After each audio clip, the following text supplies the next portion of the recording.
Alors, du coup, pour cette petite installation de fenêtre, il m'a fallu de la colle à pare-brise. Donc, j'ai pris de la Sika Flex 265. Donc, c'est celle qui est préconisée par tout le monde, hein. On trouve sur H2R. C'est pas sponsorisé, mais bon, tant pis. Et du coup, j'ai aussi pris ce petit activateur. Donc, en fait, ça nettoie les surfaces. Donc, c'est appliqué sur le fourgon. Donc, sur la tôle, là où on va appliquer la colle, justement. Et aussi sur la fenêtre, à l'endroit où la colle va venir s'y loger. Donc voilà, je vous mettrai les liens dans la description. Et puis bah forcément après, il va falloir du scotch, le crayon, des forêts, la scie sauteuse, les lames de scie sauteuse, etc. Tout l'outillage classique. Donc dans un premier temps, on va percer à l'intérieur. Donc on va percer dans les endroits stratégiques, c'est-à-dire les coins en fait. Et ces trous vont nous permettre de faire le tracé de la découpe à l'extérieur par la suite. Donc, donc j'ai vraiment fait des trous dans tous les angles. Voilà, comme vous pouvez le voir, parce qu'on va pas pouvoir couper de l'intérieur à cause du rebord. On va devoir faire de l'extérieur. Donc voilà ce que ça donne à l'extérieur. Donc ça vous permet de visualiser à peu près où va être la découpe. Donc moi j'ai fait tous mes trous avec un forêt de 5, sauf deux que j'ai fait avec un forêt de 10, afin de pouvoir y loger la lame de scie sauteuse et commencer la découpe. Donc voilà, rien de sorcier. Maintenant il ne restait plus qu'à tracer, donc relier les trous entre eux, hein. C'est pas très compliqué, on fait ça quand on est des enfants. Voilà.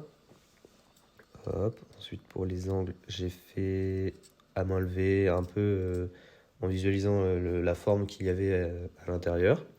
Donc c'est pas très important, moi, vu que je vais mettre un joint, après c'est pas très grave si ça épouse pas vraiment la forme de l'intérieur. Donc voilà le résultat.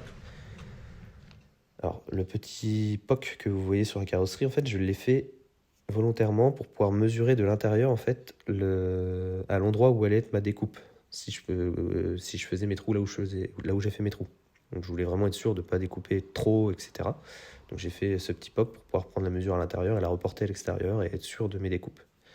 Ensuite j'ai mis le scotch. Moi j'ai choisi du scotch de peintre parce que comme ça la scie sauteuse glisse bien dessus. On peut dire bonjour à mon père. Euh, Ensuite, j'ai découpé la scie sauteuse, hein, rien de sorcier. Donc j'ai utilisé une lame à métaux, évidemment. Donc rien de passionnant, mais bon, je vais vous laisser regarder cette découpe avec mes jolies grimaces dans la tôle.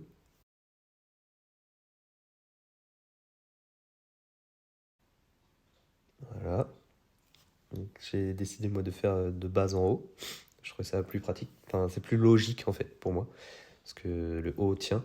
Et ensuite, si on commence par le bas, le haut va avoir tendance à tomber, etc.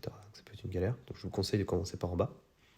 Ensuite, moi j'ai mis du scotch sur le morceau qui allait tomber pour pas qu'il tombe justement, histoire de pas rayer la carrosserie à l'intérieur ou abîmer quelque chose. Hop, donc voilà, la découpe est finie. J'ai récupéré le morceau de tôle et du coup je me suis retrouvé avec un énorme trou. Donc c'est le moment de pas paniquer, hein. Tout est normal, tout est sous contrôle. C'est assez perturbant parce que moi du coup ce fourgon-là est neuf. Enfin maintenant il a 1 an et demi donc il est moins neuf, mais je l'ai eu neuf. Donc faire un trou sur un véhicule neuf de cette taille-là, c'est assez impressionnant. Mais bon, tout est sous contrôle. Donc là j'ai mis ma fenêtre à blanc comme ça sans colle, histoire de vérifier que la découpe était bonne et suffisamment grande. Donc ensuite j'ai poncé la découpe. Donc enfin je n'ai pas poncé, j'ai limé avec une lime pour vraiment faire en sorte que ce soit pas coupant, etc. Et après, j'ai mis de l'anti-rouille. J'ai oublié de filmer la pose de l'anti-rouille, mais bon, voilà. C'est pareil, j'ai oublié de filmer la pose du joint. Donc, je vous mets un arrêt sur image du joint, de la protection en fait de la tôle. Et j'ai oublié de vous filmer le début de la pose de la colle, mais bon, en même temps, c'est rien d'intéressant. Donc, ce qui est super important sur la colle, c'est vraiment de faire tout le tour avec une épaisseur égale. Donc, une grosse épaisseur et uniforme. Voilà, c'est ça le mot. Pour pas qu'il y ait de problème après quand vous avez posé la fenêtre. Parce que si c'est pas uniforme, il y a des endroits où ça va coller à la fenêtre et d'autres non. Et du coup, vous aurez des infiltrations d'eau. Donc si vous faites vraiment un gros joint bien uniforme à la colle tout autour, vous n'aurez pas de problème. Et je n'ai pas eu de problème. Donc c'est possible. Voilà, donc je préparais mes petits scotch pour quand j'aurai posé la fenêtre. Hop, donc là j'étais à deux doigts de poser la fenêtre et je me suis rendu compte, enfin j'ai estimé qu'il n'y avait pas assez de colle sur le haut, donc j'ai rajouté une épaisseur de colle. Hop, voilà, comme ça, toujours en faisant en sorte que ça soit uniforme.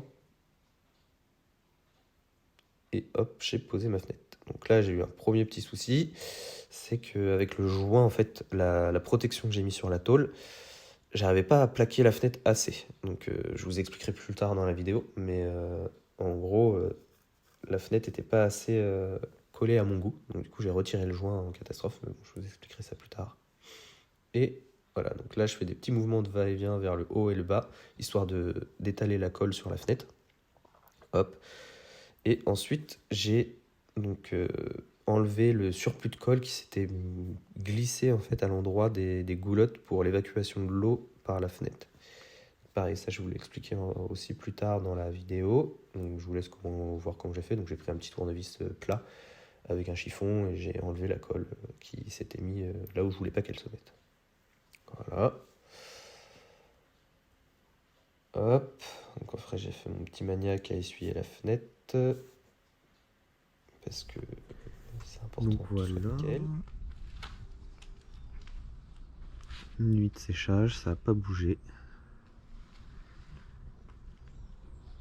Donc là, je sais pas si on va voir, mais ici il y a le passage de l'eau. En fait, quand il pleut, l'eau peut s'infiltrer là parce que c'est normal. Et en fait, il y a des petites goulottes. Donc il y en a une ici et une ici. Et donc il faut faire attention quand on colle que le mastic ne bouge pas ces petites goulottes là. Sinon, après l'eau s'accumule et hop, ça déborde à l'intérieur du van. Voilà. Donc je voudrais revenir sur cette petite protection qui est censée être mise sur la tôle. Donc du coup, normalement, elle se met comme ça. Donc cette partie-là à l'extérieur et cette partie-là à l'intérieur. Comme ça, vous pouvez voir un peu pour minimiser en fait l'espace qu'il y aura entre la tôle et la vitre. Donc je l'ai bien mise tout le tour de l'encadrement de la fenêtre. Mais sauf qu'après, quand j'ai mis la colle et que j'ai commencé à coller la vitre, et ben il y avait un très gros écart. En fait, ça m'empêchait de coller la vitre le plus possible au fourgon. Et du coup, en fait, ça dépassait de l'arête qui est là. Et ça me plaisait pas du tout. Donc du coup, en catastrophe, forcément, vu que j'avais déjà posé la colle et commencé à poser la fenêtre, je suis allé retirer tout le joint que j'avais préparé de l'autre côté. Donc ça, c'est une chute. Hein. Et après, du coup, j'ai pu bien coller ma fenêtre. Et encore, je trouve qu'il y a encore un gros écart. Mais bon, c'est peut-être parce que j'ai mis vraiment la dose de colle. Donc à voir, j'espère que... Bon, j'ai toujours pas fait le test de fuite et d'étanchéité. Mais normalement, ça devrait être bon. Parce que ça a vraiment l'air d'être nickel. J'ai bien regardé, il n'y a pas de jour. Je vois pas la lumière à travers le joint en regardant le l'intérieur. Mais du coup, j'ai pas pu mettre ça. Donc j'espère que je vais pouvoir le rajouter plus tard. J'y crois pas trop. Et sinon, je rachèterai une protection plus fine. Une plus fine, ça passera, c'est sûr. Voilà pour la petite histoire du joint. Donc si vous voulez essayer de le mettre, mettez-le. Mais j'ai regardé plusieurs vidéos et à chaque fois il y a toujours une galère à cause de ce petit joint. Alors peut-être que j'ai pas les bonnes solutions, ou que j'aurais dû le laisser, ou que je l'ai mal mis, mais pourtant j'ai bien tapé avec je l'ai bien tapé pour l'appuyer jusqu'au fond et tout, donc je ne sais pas trop. Voilà, si vous avez des explications, n'hésitez pas à le dire en commentaire. Bon, les 24 heures sont passées, le test d'étanchéité est validé. Il n'y a pas d'eau qui rentre, c'est parfait. Donc ça veut dire que les petites goulottes d'évacuation de l'eau qui arrivent ici, et elles sont bien débouchées, comme j'expliquais tout à l'heure. Pas de souci. Alors, pour le petit fonctionnement de cette fenêtre, donc on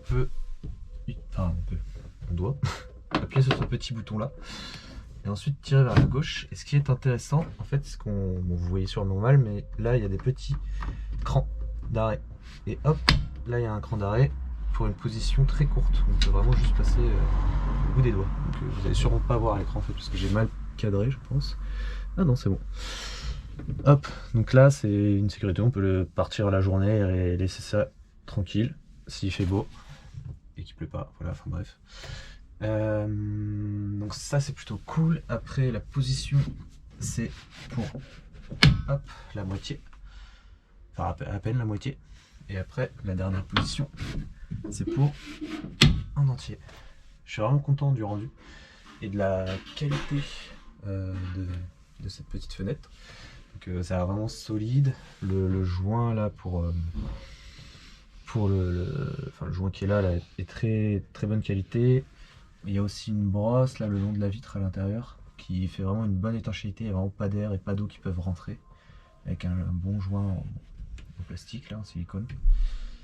Et même ça a l'air vraiment solide. Hop, hop là.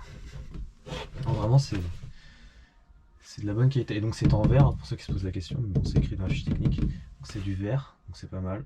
Il ne reste plus qu'à essayer de remettre mon petit joint sur la tôle. Et on peut dire que la fenêtre c'est ok, c'est fini. Et donc voici pour le rendu extérieur, quand la fenêtre est ouverte. Voilà. Ça donne ça. Donc c'est pas forcément très intéressant, mais au moins vous aurez vu tous les angles, tous les côtés. J'ai essayé de faire une vidéo qui répond à toutes les questions que je me suis posées avant de me lancer. Donc c'est vraiment pas sorcier, si vous êtes bricoleur ça se fait vraiment facilement, mais genre vraiment très facilement. Et enfin voilà, il suffit de quelques outils, par contre prendre la bonne colle, ça c'est hyper important. De bien entartiner partout, vraiment sur le haut.